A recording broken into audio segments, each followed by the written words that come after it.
E agora a cereja do bolo, ainda falando sobre a guerra entre Israel e o Hamas, Lula, ele mesmo, lamentou o que chamou de falecimento do brasileiro Michel Nizenbaum, omitindo que ele foi assassinado pelo grupo terrorista.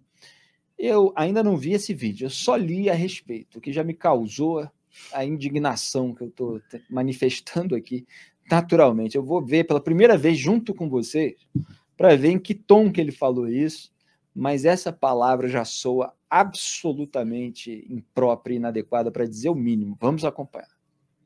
No caso de Gaza, o Brasil continuará trabalhando por um cessar-fogo permanente que permita a entrada da ajuda humanitária em Gaza e pela libertação imediata de todos os reféns pelo Hamas. Foi com grande pesar que recebemos a notícia do falecimento do brasileiro Michel Nizenbaum. A violação cotidiana do direito humanitário é chocante e tem vitimado milhares de civis inocentes, sobretudo de mulheres e crianças. É fundamental que a comunidade internacional trabalhe para a solução dos dois estados, vivendo lado a lado em segurança. O recente reconhecimento do Estado palestino por Espanha, Noruega e Irlanda é um passo importante nessa direção. É realmente deplorável. É o presidente do país.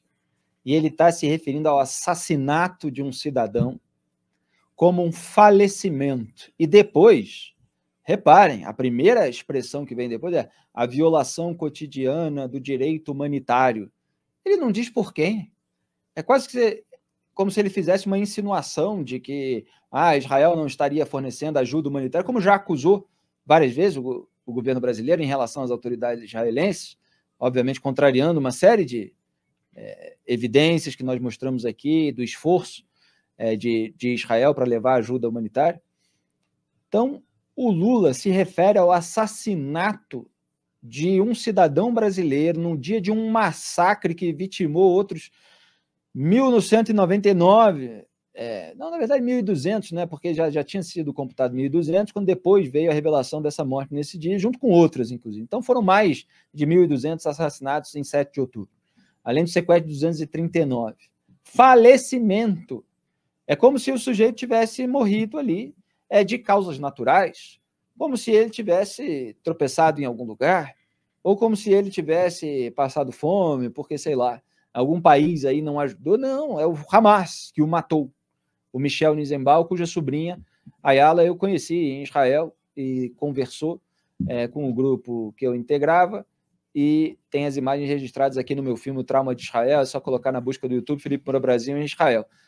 Quem assistiu ao Papo Antagonista já viu essas cenas, ela tinha esperança de que o seu tio fosse encontrado vivo, é o único irmão da mãe dela, e ela mostrava que o governo brasileiro, o governo Lula e o próprio presidente nunca deram a menor bola, né? Na vez que o Lula recebeu lá em dezembro a família, foi por pressão, porque a família estava em Brasília, num tour que veio fazer para mostrar a realidade do terrorismo aqui na América do Sul, incluindo outros países, chegou lá em Brasília e houve um pessoal, inclusive o Rodrigo Azanor, que eu entrevistei aqui, que estava representando as famílias, que fez pressão ali no senador Jacques Wagner. O Lula percebeu que se desgastaria muito se não recebesse, se recusasse abrir a porta para a família de um refém brasileiro, abriu a porta para tirar uma foto, e depois nunca mais quis saber diretamente, nunca mais mencionou, não manifestou com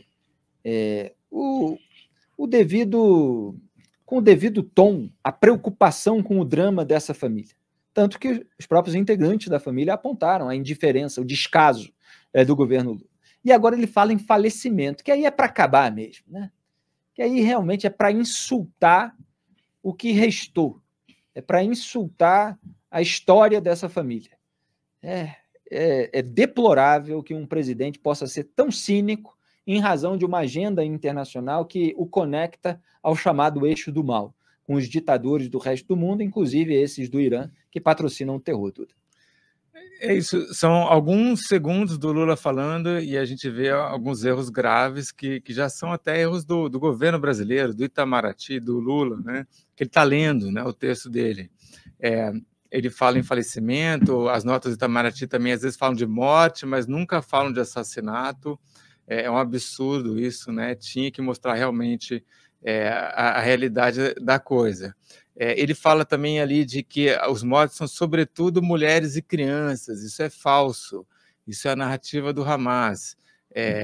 Até um órgão da ONU que precisou rever, né, as estatísticas dele, OCHA, eles dizem isso, né? Não tem motivo para acreditar que a maior parte dos mortos são de mulheres e crianças. Afinal, essa guerra está sendo travada entre soldados, né? Principalmente homens jovens dos dois lados. E nós desmascaramos esses números desde o começo, mostrando que eles não eram confiáveis, e mostramos aqui o vídeo, inclusive, de um jornalista, infelizmente depois de meses e meses de guerra, questionou o porta-voz da ONU, e ele se enrolou todo, porque houve uma revisão dos números para baixo e não havia nenhum elemento que baseasse aquele dado que não a narrativa do Hamas.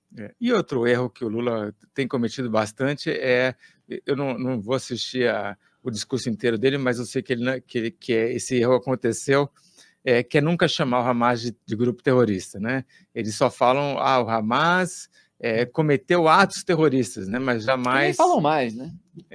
Só se for muito provocado. Assim.